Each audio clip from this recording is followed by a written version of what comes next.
Welcome to Mobile by May with Steve May, where we will discuss all things Mobile. Steve is a licensed residential realtor and home builder in the state of Alabama, and he is passionate about historic preservation and revitalization, in addition to repurposing historic architectural salvage to help maintain the character and charm of these beautiful homes. He has been instrumental in helping to revitalize historic neighborhoods by restoring 18 homes, even some that were scheduled to be demolished, and turning them into treasures, including his own home that was moved across town to save it from the wrecking ball. Mobile has so much promise with gorgeous historic architecture and the natural beauty of ancient live oaks lining the streets, and by working together, we can make it better for the next generation. We will be showcasing exciting new developments, real estate, home renovation, design, and Mobile history into each episode to provide a full understanding of the culture and heritage of this special city on Mobile Bay.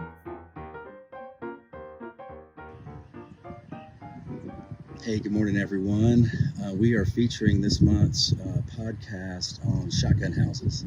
And this is a really cool double shotgun. It has two front doors designed for air ventilation, and really resurrecting this thing from the dead. This thing, we've been able to keep most of the original walls and flooring, and even salvage this railing and these wooden windows.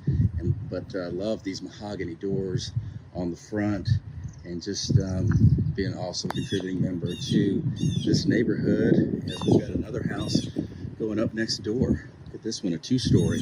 So this whole area is coming up in a big way, and I'm just so glad to be able to be a part of it. Hey everybody, I'm so excited to share with y'all today the oldest registered historic shotgun house in the city of Mobile. It is a Greek Revival shotgun house built in 1855, and it is just so charming inside. It's just got so much balance and symmetry. I just love this style. It's so classical, and it was very popular in the 1850s. And what I want to do is kind of take you inside and explain to you some of the ways that it was built, some of the materials that were used. And let me focus in on this banner and shield as well, because it really shows you, the 6 different flags: the French, the British, the Spanish, Confederacy, state of Alabama, and the United States, right? And then as you go into the house, you'll see this is the original front door that we maintained. And it has all the original heart pine flooring, but in a Greek Revival mantel with a chimney exposed. But really what I did in this house, which is kind of unique, was expose these rafters. These are all heart pine rafters. And you can see the lath marks from where the plaster was. They used to have wooden strips where the plaster was placed over it. And then it's got all the nail holes. And then I framed around this chimney, because I just thought it was such a cool feature to kind of showcase. And some very rustic old wood. If you look, you can actually see the saw marks in the wood. And this is the original mantle that went along with it. It's just very simple, Greek Revival. And here's actually before and after picture. On the left is what it looked like when I initially purchased it. And one of the fascinating parts about these homes is, it really tells a story about the way that people lived back in that era and the materials that were used. And I just think this is really neat. You'll see this indention, this black indention on the floor here. This is actually from somebody tending the fire for the last 150 years right here. And I think that's so fascinating to think about that, because of course, that was the only heat in the house, was the fireplace, the heart of the home, the hearth. And so what we did was we exposed the ceilings, put beadboard on the top, and used old beams for shelves, shutters, parts of old doors, just repurposing all kinds of antique materials with the thresholds, with these wide plank boards. Look how wide these boards are, like a foot wide. So the trees were massive, right? Then I kept this vintage door kind of funky and just wanted it to just kind of be imperfect, and did a mosaic tile floor. These are 2 tiles from the History Museum downtown that I bought years ago, but just really wanted to incorporate that into this house, and different architectural elements. And different marble, things like that. And then this back bedroom was actually the original kitchen back in that era, because the kitchen was always detached from the home in case there was a fire. It wouldn't burn the house down. But if you see these wide, beautiful boards, and had some New Orleans style shutters that we used in the bedroom for a stackable washer dryer and a closet space. And this really old 5-inch beadboard, which you just don't see very often. It's really old. And the house is only 850 square feet, but it just feels so much larger because of the higher ceilings. And it's just really open, and it's just got such warmth to it with this old mobile brick and old heart pine. And it just really is a treasure. And I even saved these windows, which are kind of glazed windows. These are actually from an old train station in Pensacola, Florida. So I replaced all these windows because they were beyond saving, and was able to incorporate that into the house. So it's just got a really funky mix of all different kinds of materials. I think really helps it to be consistent and showcase our history and just some of the cool elements. This is so awesome, y'all. These are a couple of shotgun houses restored last 3 or 4 years. And this one on the left, 1168 Elmira Street in Oakley Garden Historic District, is on the market. And it's an awesome house. It's very seldom that you find a shotgun house with all of the original beadboard and flooring, walls, ceilings. I mean, the whole thing. It's all beadboard, open. Got this really neat fireplace centered in the middle of the room, kind of decorative. Got exposed Oldsmobile brick, gives it a lot of texture. A really large island in this kitchen. So very functional, workable area here. I love the space of it. It's about 640 square feet. And going to the bedroom, we did barn doors, sliding barn doors. Those were found items in an old warehouse. Left that funky kind of patina to the paint. And then had some Charles Phillips antiques from Europe tiles, which we incorporated into the bathroom, and did an oversized shower. Really pleased with how all this turned out. And this is so cool that I listed this 4 years ago, and now I'm the agent again and selling it again. So this was the first house out of the 4 in this little area that we restored. And then after that, we went next door to 1166, another sister house, basically, shotgun. And then we restored this house right here, this little cottage, which has some great brackets and gingerbread and the trim. And I love this front door. That was a really great project. And then we moved this house here. This is a Victorian shotgun house from the 1880s. We moved this from the other side of town. It's going to be destroyed. And just love this house. It has huge windows and shutters on the front porch. It lets so much light in. And all of this, the railing was salvaged from that 1830s house that was torn down a few years ago. And all this trim we recycled from other houses, even the door. This house is just awesome design. It's got shiplap walls, ceilings, this old French door we used. And look at how neat this is, y'all. It's so luxurious. So it's a combined, you have this old house and you have these contemporary elements in here with the lighting. This is just awesome. You got some really neat music going. Isn't this sweet? So this is what you can do with these historic homes and breathe new life into them and make them so functional and so cool. The flooring in here, I mean, you just can't replicate. Look at these floors. Just beautiful. And then the little living room off to the side with this flooring here. It's just, that's some 150-year-old heart pine we had recycled from another house. So this has been a phenomenal project, and I just love all these shotgun houses. Just have so much character to them.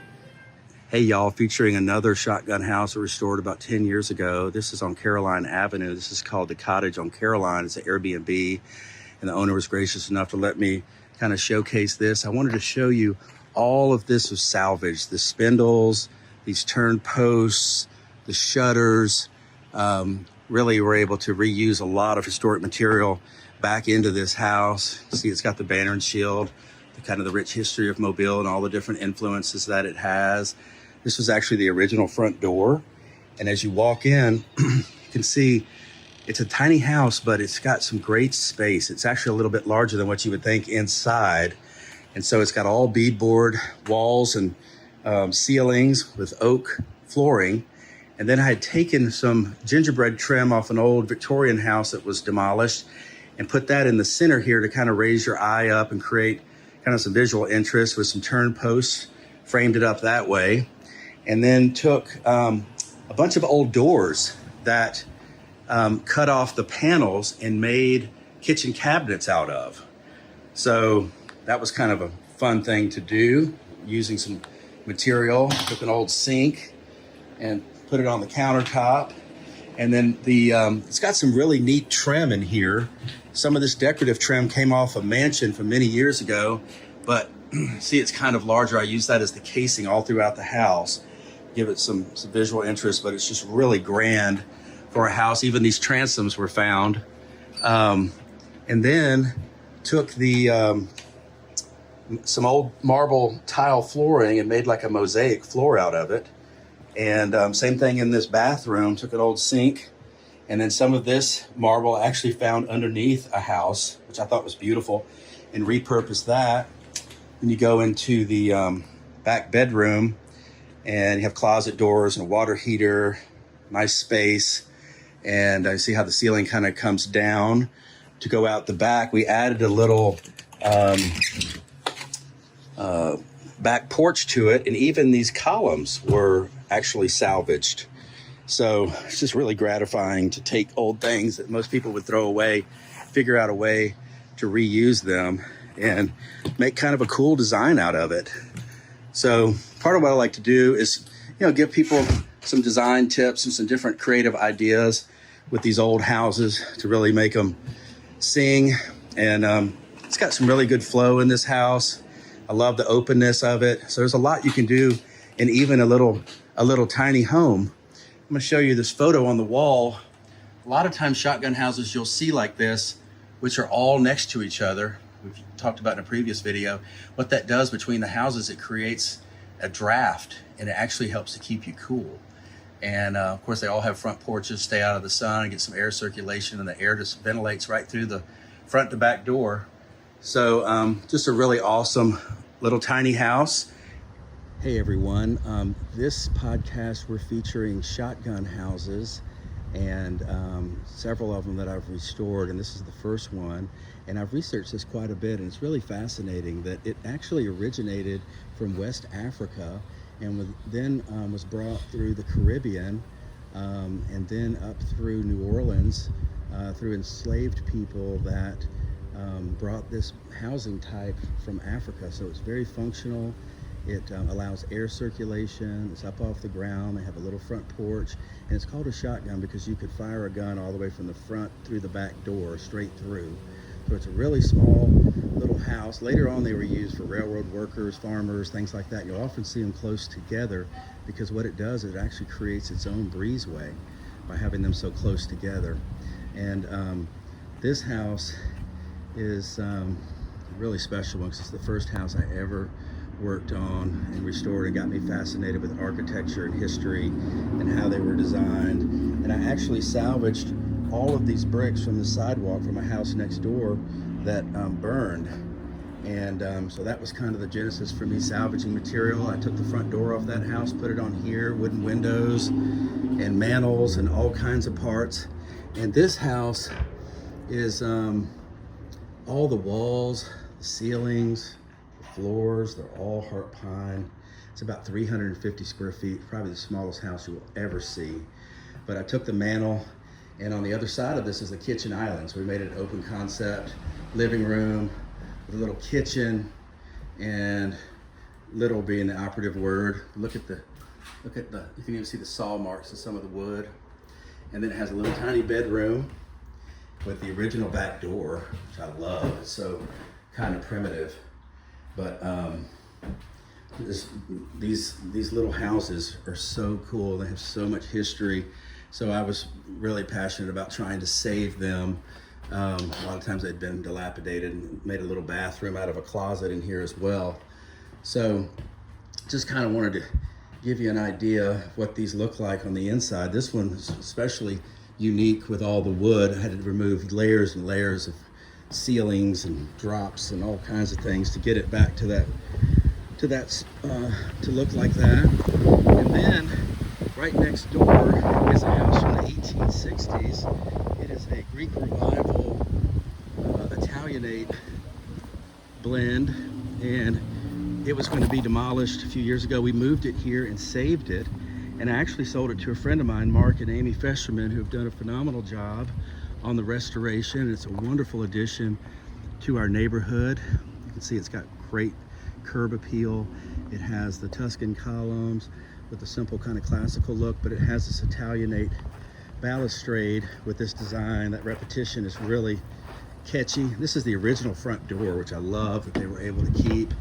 You know, it has the front porch, and of course you've got to talk about Haint Blue, kind of the Caribbean influence, where it's kind of a play on, it's kind of a derived form of haunted and haint, and felt like if you had it painted blue, the spirits wouldn't pass over it because they thought it was water. So it's just fascinating how these things evolve over time. But look at the inside of this house. It's so well appointed. It's open. It's got the original floors. It's got the original mantel. But it's a really, I think, thoughtful blend of a contemporary way to live and blending it with the historic, where you keep both. And this is going to be an incredible Airbnb. This is at 934 Cottage Street in Mobile, close to downtown. Awesome location down here. And it's got wonderful quartz countertops, new cabinets. But it really feels so spacious. 2-bedroom, 2-bath. It's just got a really good flow to it. See, it's got a lot of the original hardware. And of course, here you go down the hallway, and you've got a different bathroom here, a bedroom here with a couple twin beds, and some concrete tile, which I love. And then you've got the primary bedroom back here, just really sumptuous. You just want to sleep in this bed. It's so comfy looking. But this is great. And again, look at, you've got the hardware, skeleton keys, the tile. Just really a good usage of space. Great blend of style. I think it's going to do extremely well in this location. But look at this hallway.